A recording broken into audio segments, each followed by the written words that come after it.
Shalom saudara, bersyukur banget pagi hari ini boleh dapat kesempatan buat bagiin firman Tuhan. Ya, kalau dikasih judul, kemarin sempat ditanyain judul sama Ko Franky ya. Mungkin judulnya dikasih untuk mengasihi. Temanya dikasih sama gereja ya, bahwa setiap kita harus mulai belajar tentang, bukan cuma belajar tapi mengerti betapa kita dikasihi dan dihargai.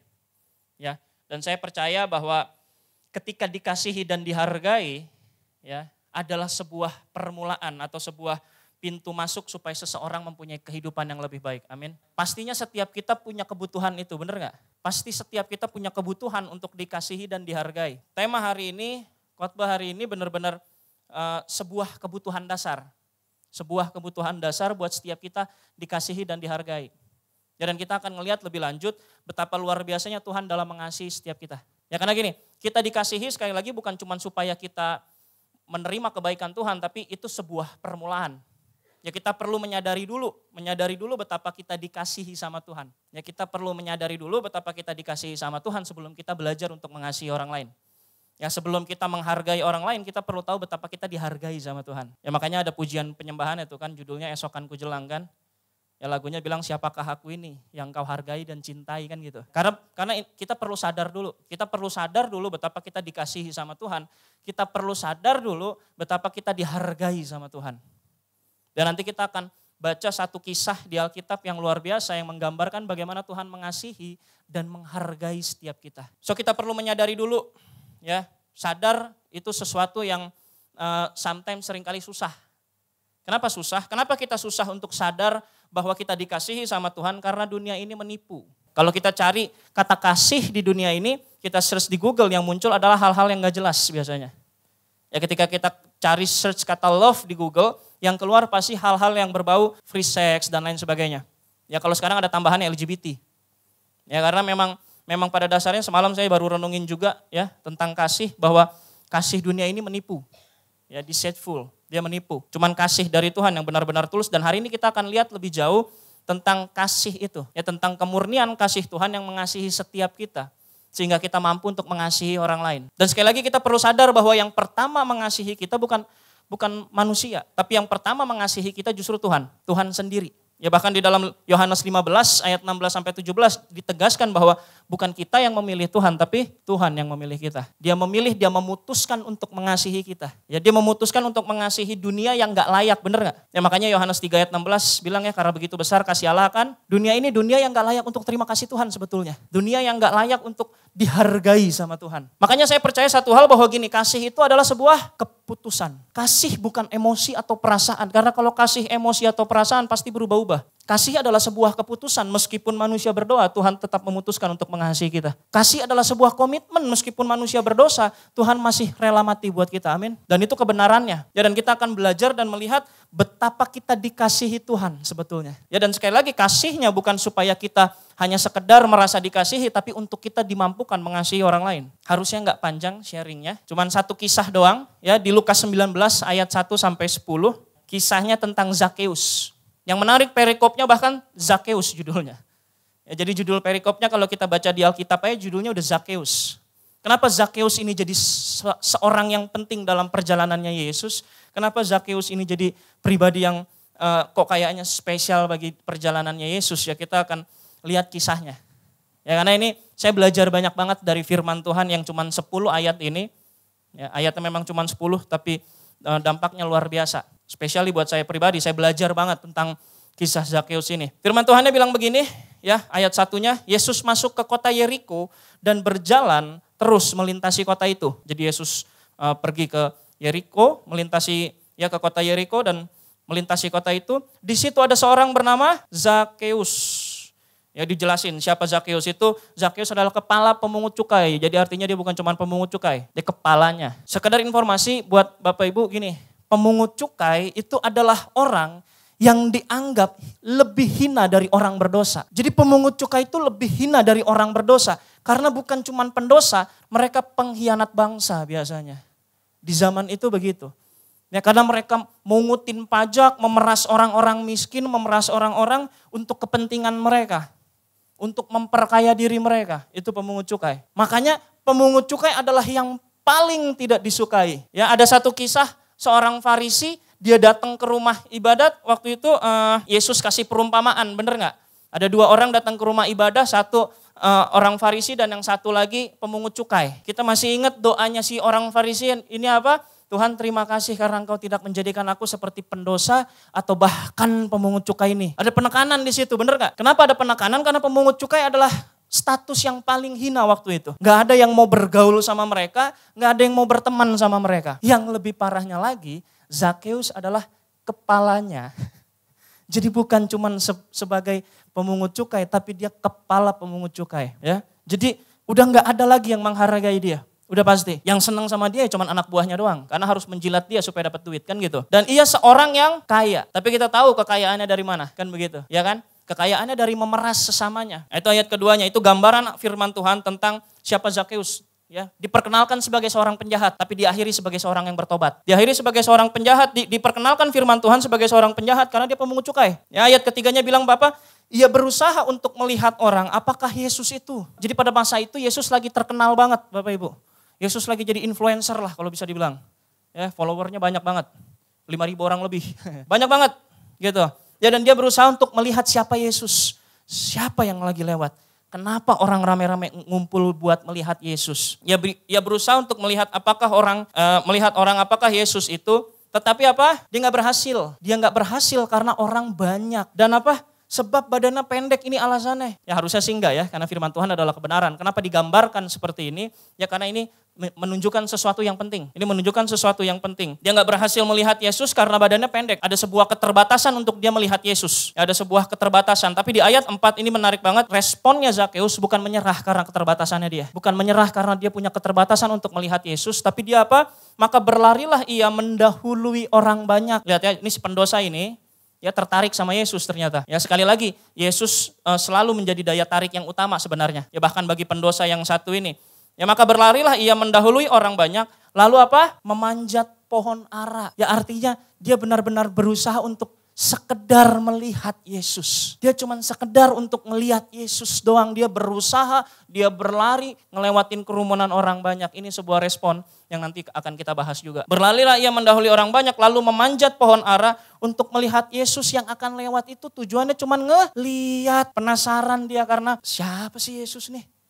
Orang banyak pengen ngelihat dia sih, ya kan? Makanya dia mencoba. Dan ayat kelimanya menarik, ketika Yesus sampai ke tempat itu, ia melihat ke atas. Ya, dia melihat ke atas dan berkata, Zakeus segeralah turun sebab hari ini aku harus menumpang di rumahmu. Bapak Ibu, ini menarik banget firman Tuhannya di ayat kelima. Karena faktanya sebanyak apapun orang yang mengerumuni Yesus, Yesus tahu di mana Zakeus. Secrowded apapun, itu penggambarannya jelas banget. Saking crowdednya sampai Zakeus gak bisa ngelihat Yesus. Ya artinya itu bukan cuma 100-200 orang. Karena saya percaya kalau cuma 100-200 orang di satu kota gampang buat ngelihat Yesus, bener gak? Seharusnya ada begitu banyak ribuan orang sampai dia gak bisa ngelihat ke depan. Ya, mungkin seperti sebuah pawai. Dan ada satu orang yang naik ke atas pohon ara. Tapi gini, di tengah keramaian itu Yesus mengenali satu orang yang namanya Zakeus. Secara spesifik, beginilah gambaran betapa kita dikasihi sama Tuhan. Sebanyak apapun manusianya, mau bermiliar-miliar sekalipun, ya, Tuhan mengenali setiap kita secara spesifik. Amin. Tuhan menyadari keberadaan kita secara spesifik. Ya. Sama kayak Tuhan menyadari bahwa Zakeus ada di atas. Ya, makanya kenapa firman Tuhannya jelas langsung. Yesus langsung melihat ke atas dan berkata, bukan nyari-nyari dulu. Mana Zakeus ya? Tuhan Yesus langsung melihat ke atas karena dia tahu Zakeus ada di situ. Dia gak cari di antara kumpulan orang banyak. Dan dia sebut nama Zakeus. Yang namanya Zakeus pasti berusaha untuk ngelihat Yesus. Tadi kan kita udah baca kisahnya, bener gak? Artinya dia belum pernah ketemu Yesus nih, setuju gak? Artinya dia belum pernah ketemu sama Yesus. Ya ini bukan sulap, bukan sihir, tapi Yesus tahu namanya. Yesus panggil namanya. Sebuah panggilan yang kelihatannya sederhana. Zakeus segeralah turun. Padahal belum pernah ketemu. Bahkan Zakeus berusaha untuk ngelihat siapa Yesus. Dia berusaha untuk ngelihat. Tapi ternyata Yesus mengenali dia. Sama seperti Yesus mengenali setiap kita, amin. Dan garis bawahi bahwa dia adalah seorang kepala pemungut cukai yang lebih hina daripada orang berdosa. Dan saya percaya sehina apapun kehidupan kita di masa lalu, sehina apapun kehidupan orang di masa lalu, Yesus tetap panggil dia dengan panggilan yang sama seperti dia panggil Zakeus. Kayak ketika Yesus sampai ke tempat itu, ia melihat ke atas dan berkata, Zakeus segera turun sebab hari ini aku harus menumpang di rumahmu. Ya, ayat ke-6-nya, lalu Zakeus segera turun. Ya, ada sebuah respon lagi di sini. Ya, bahwa Zakeus mengambil keputusan untuk segera turun. Tanpa berlama-lama dan menerima Yesus dengan sukacita. Jelas sukacita lah, orang tadinya cuma pengen ngelihat, bener gak? Duh, tadinya pengen ngelihat, sekarang pengen menumpang di rumahnya. Nah, ayat ke-7-nya, nah ini responnya, ayat ke-7-nya. Tetapi semua orang yang melihat hal itu bersungut-sungut, katanya ia menumpang di rumah orang berdosa. Nah, ini gambaran Zakeus di masa itu adalah seorang berdosa, seorang pendosa, bahkan firman Tuhan bilang lebih hina daripada pendosa. Dosa mencuri gak ada apa-apanya dibandingin pemungut cukai, bisa dibilang gitu. Ya karena ini sebuah dosa yang lebih hina daripada dosa apapun gitu di zaman itu. Ya, makanya kenapa coba bersungut-sungut bukan cuma sekedar ngegosip, ya tapi benar-benar bersungut-sungut ngeluh. Masa Yesus makan sama orang berdosa sih gitu. Kurang lebih begitu. Tapi ini juga menarik banget ya. Ini menarik banget ayatnya, nanti akan kita bahas lebih lanjut. Dari ayat ke-8, tetapi Zakeus berdiri dan berkata kepada Tuhan, ya ini yang menarik. Yang menarik adalah Yesus berkatanya kepada Tuhan. Padahal yang iri orang-orang, ya orang-orang itulah ya, siapapun itu, ya yang iri sama dia. Ya yang bersungut-sungut tentang dia yang menumpang di rumah orang berdosa. Tapi fokusnya Zakeus tetap bicaranya sama Tuhan ternyata. Tetapi Zakeus berdiri dan berkata kepada Tuhan, Tuhan, setengah dari milikku akan kuberikan kepada orang miskin. Dan sekiranya ada sesuatu yang kuperas dari seseorang akan kukembalikan 4 kali lipat. Makanya banyak yang bilang kemungkinan Zakeus setelah ini jatuh miskin. Ya bayangin setengahnya dibalikin ke orang miskin. Kalau ada yang pernah dia peras, makanya tadi saya bilang ya cara dia mencari uang pasti memeras sesamanya. Ya, ini pengakuan Zakeus sendiri. Dan sekiranya ada seorang yang kuperas, akan kukembalikan 4 kali lipat. Investasinya 400% kan kapan lagi, bener gak? Kata Yesus kepadanya, ini yang membuat saya yakin bahwa Zakeus selamat. Jadi ada yang bilang kan kita gak tahu akhirnya Zakeus seperti apa. Enggak, firman Tuhan ini yang bilang. Yesus yang menyatakan. Jadi kalau Yesus yang bilang udah pasti benar. Karena Yesus tahu keseluruhan kejadiannya. Bahkan dia tahu nama Zakeus sebelum ketemu sama Zakeus. Ya, sama seperti dia tahu setiap kita sebelum ketemu sama kita bahkan. Sebelum kita ketemu sama dia, Kata Yesus kepadanya, hari ini telah terjadi keselamatan kepada rumah ini. Karena orang ini pun anak Abraham. Sebab anak manusia datang untuk mencari dan menyelamatkan yang hilang. Amin. Ini sebuah kisah yang menarik banget. Bahwa ternyata sebesar ini kasih Tuhan buat setiap kita. Sebesar ini Tuhan mengasihi dan menghargai kita. Makanya Bapak Ibu lihat gak? Dimulai dari seorang penjahat berakhir menjadi seorang yang bertobat. Itulah Zakeus. Tapi Bapak Ibu begini.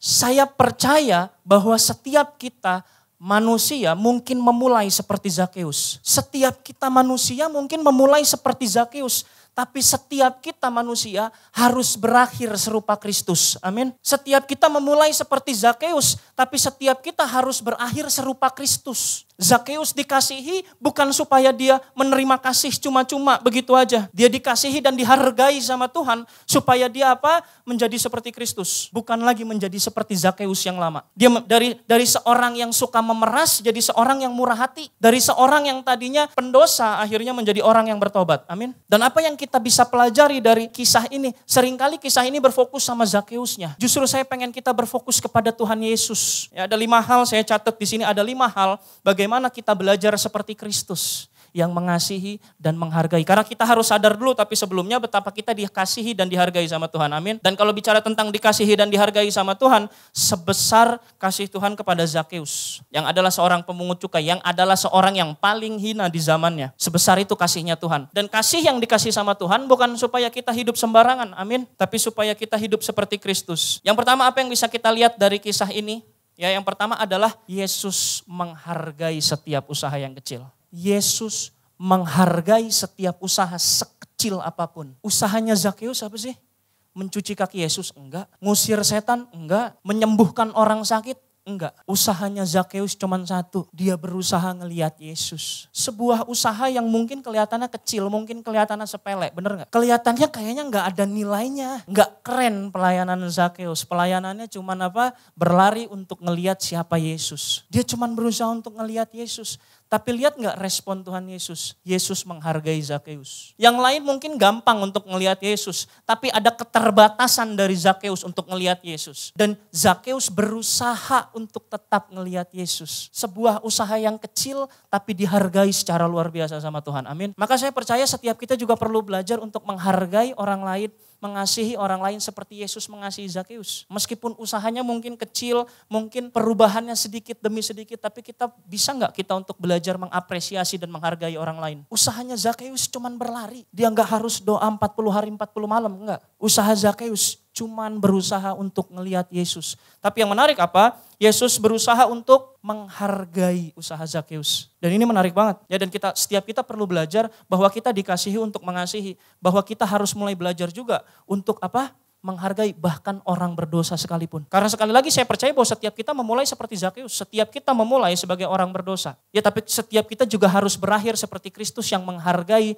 Zakeus. Bahkan untuk hal terkecil yang dia lakukan. Amin. Yang kedua, ya, apa yang dilihat sama Yesus bukan apa yang dilihat sama orang-orang di zaman itu. Ketika Yesus suruh Zakeus turun dan makan di rumahnya, yang Yesus lihat adalah potensi Zakeus. Makanya saya percaya setiap leader yang ada di tempat ini harus belajar untuk melihat potensi seseorang. Ya, kita bukan melihat kenyataan. Mungkin kenyataannya gini, waktu Yesus ngelihat Zakeus, dia masih pemungut cukai enggak? Masih. Waktu Yesus ngelihat Zakeus, dia masih orang berdosa enggak? Masih. Apakah Zakeus sudah membagikan setengah hartanya buat orang miskin? Belum. Artinya yang Yesus lihat adalah potensi seorang Zakeus. Yesus gak melihat kenyataannya Zakeus seorang berdosa. Yesus melihat potensi seorang Zakeus. Bapak Ibu masih ingat ada sebuah kisah di Yohanes 21. Ada kisah Yesus bicara dengan Petrus di situ. Ya, kita tahu siapa Petrus. Dia murid Yesus yang luar biasa, amin. Dan gini, seorang Petrus menyangkal Yesus 3 kali. Kalau dari kacamata manusia, masih gak kita kasih pelayanan atau kita percayakan dia pelayanan? Kayaknya sih enggak. Sudah menyangkal,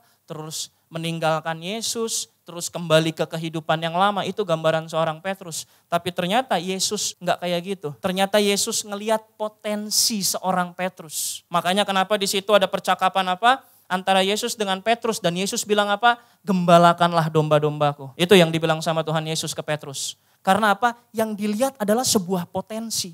Yang Tuhan Yesus lihat bukan kenyataan bahwa Zakeus pemungut cukai. Yang Tuhan Yesus lihat justru adalah sebuah potensi seorang yang murah hati bernama Zakeus. Makanya kita harus mulai belajar apa yang Yesus lakukan untuk kita menghargai orang lain atau mengasihi orang lain.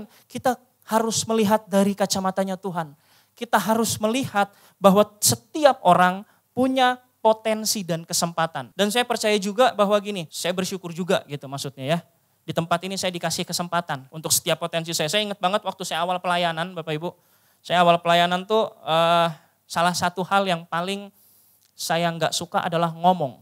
Karena saya tuh orangnya introvert parah sebetulnya. Ya, jadi waktu di youth dulu saya pernah pelayanan, terus disuruh jadi asyir. Ya, saya kayaknya pernah saksian juga deh. Saya disuruh jadi asyir. Ketika disuruh jadi asyir, disuruh salam-salamin orang. Terus disuruh nyambut orang, disuruh shallomin orang. Bapak Ibu tahu nggak? Ketika saya disuruh shallomin orang, itu waktu itu 2014 gitu lah ya. Kalau nggak salah, waktu awal saya mulai bertobat. Saya keluar dari gereja. Males banget. Ya, saya memang nggak pernah mau ngomong sama orang sebetulnya. Seserius itu penyakitnya. Jadi saya keluar gara-gara disuruh shallomin orang. Ya, jadi kalau ketemu sama asyir-asyir yang di depan tuh yang tiap pagi shalom. Nah itu saya males tuh. Aduh, saya gak mau dah kayak gitu. Saya males ketemu sama orang, ngobrol sama orang segala macam. Itu saya gak mau. Tapi saya bersyukur karena gini. Ternyata leader saya waktu itu dia memberi saya kesempatan. Memberi saya kesempatan untuk melayani. Memberi saya kesempatan untuk boleh sharing di dalam live. Sebuah kesempatan kecil yang akhirnya membangkitkan kepercayaan diri saya untuk saya bisa bicara sama orang lain. Bahkan kepake di pekerjaan saya, ya ketika saya harus presentasi laporan dan lain sebagainya. Ya, waktu itu saya masih kuliah soalnya. Ya, dan saya benar-benar berusaha, makanya alasan saya ngambil akuntansi adalah nggak terlalu banyak ketemu orang. Ya kalau sales kan ketemu orang terus kan kayaknya. Dan saya bersyukur di gereja ini kita memberi kesempatan yang cukup besar untuk setiap kita belajar. Ya karena gereja ini pun belajar untuk ngelihat seseorang dari potensinya. Meskipun mungkin secara fakta masih belum beres-beres amat nih. Ya sama Zakeus ketika dipanggil sama Yesus juga sama. Dia masih seorang pemungut cukai. Ya, dia masih seorang pendosa. Sama kayak waktu itu saya masih seorang yang introvert parah. Nggak pengen bersosialisasi. Tapi Yesus tetap panggil Zakeus. Meskipun dia seorang yang berdosa. Meskipun dia seorang pemeras sesamanya. Garis bawahi itu. Ya tetap Yesus tetap panggil Zakeus karena Yesus tahu ada potensi yang luar biasa dalam hidup Zakeus. Yang pertama menghargai usaha sekecil apapun. Yang kedua melihat potensi dan memberi kesempatan kepada orang lain. Yang ketiga libatkan dalam persekutuan kudus. Ini menarik Bapak Ibu gini. Seorang Zakeus ketika dia dikasihi dan dihargai.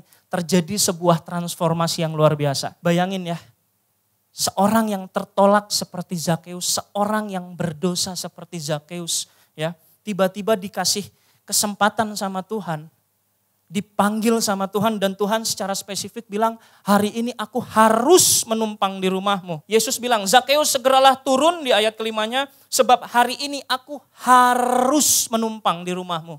Bayangin, berarti ada keharusan di situ.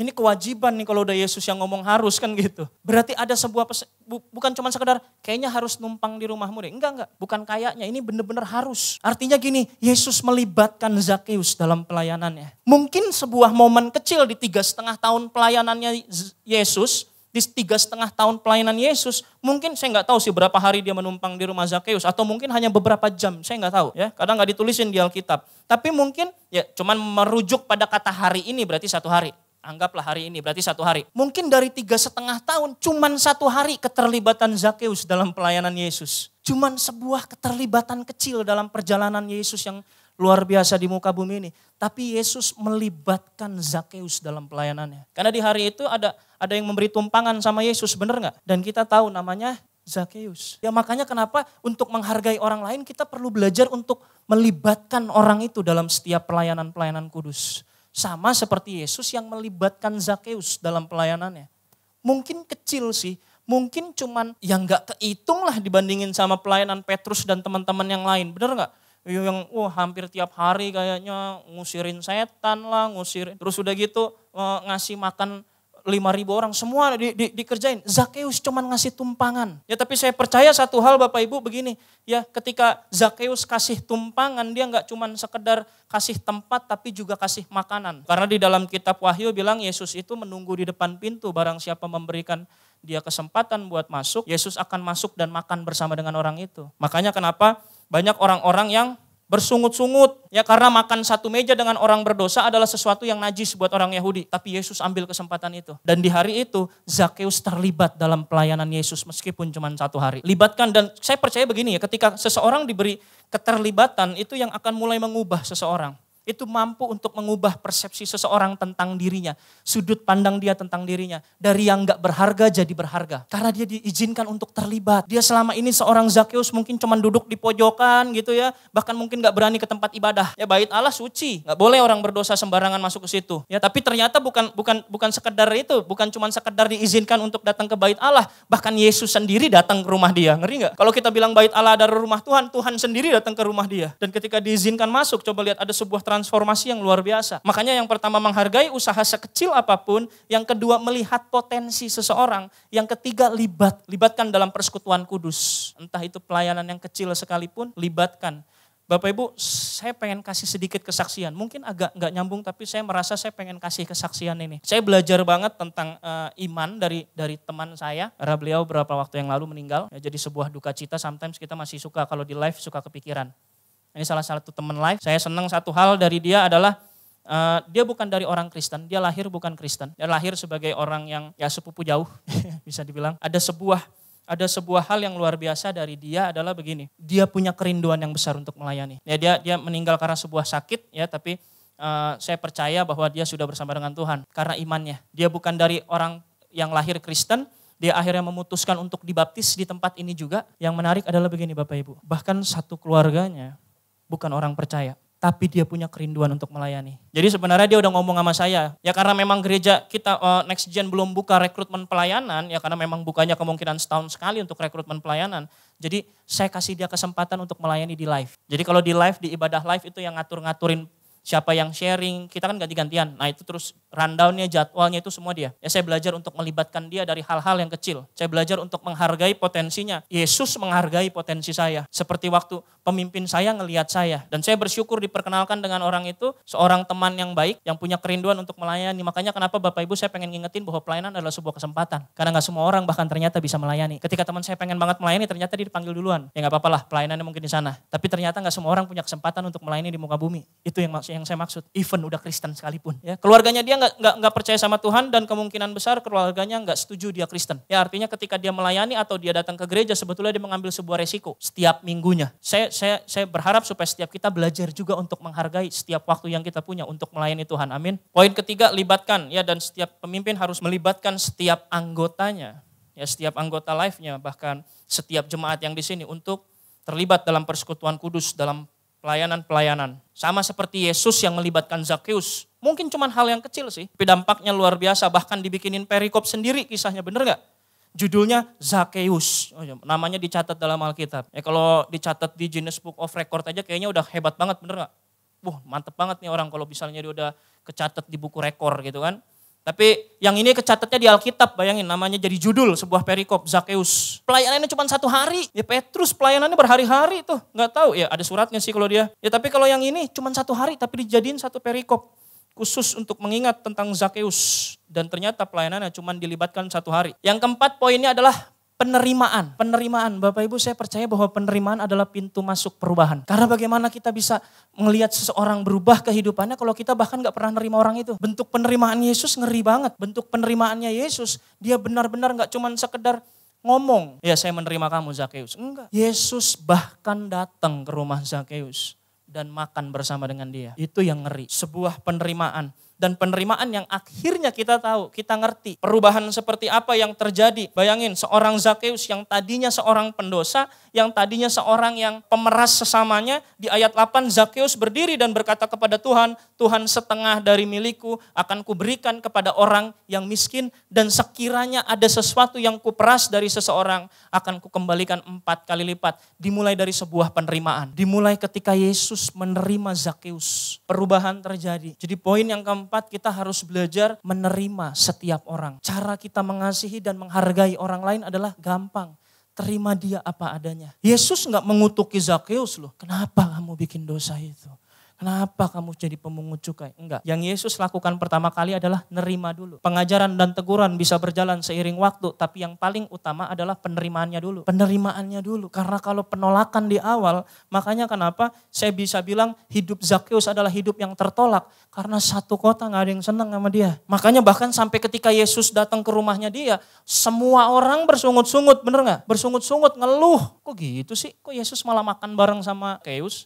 Ya kan, tertolak. Tapi sebuah penerimaan yang sederhana dari Yesus ternyata mengubah seorang Zakeus. Dari seorang yang tadinya berdosa, cinta uang, gila uang, justru jadi seorang yang murah hati. Dan kepastiannya adalah karena Yesus yang ngomong, keselamatan ada di rumah ini.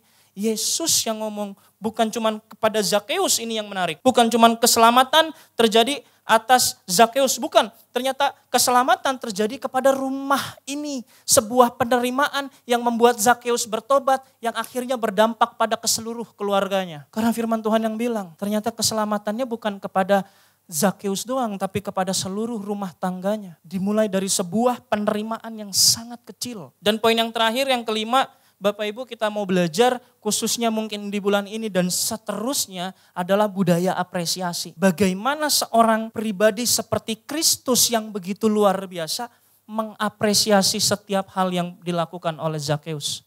Hal yang kecil sih, hal yang mungkin biasa aja sih. Tapi ternyata seorang Yesus bisa menggunakan perkataan yang baik untuk seorang Zakeus. Ketika Yesus bilang hari ini telah terjadi keselamatan kepada rumah ini, itu bentuk apresiasi yang luar biasa. Itu bentuk penghargaan yang luar biasa. Dan kita perlu belajar untuk menggunakan perkataan yang membangun di mana kita perlu untuk membangun. Amin. Jadi ada 5 hal yang perlu kita sama-sama lihat.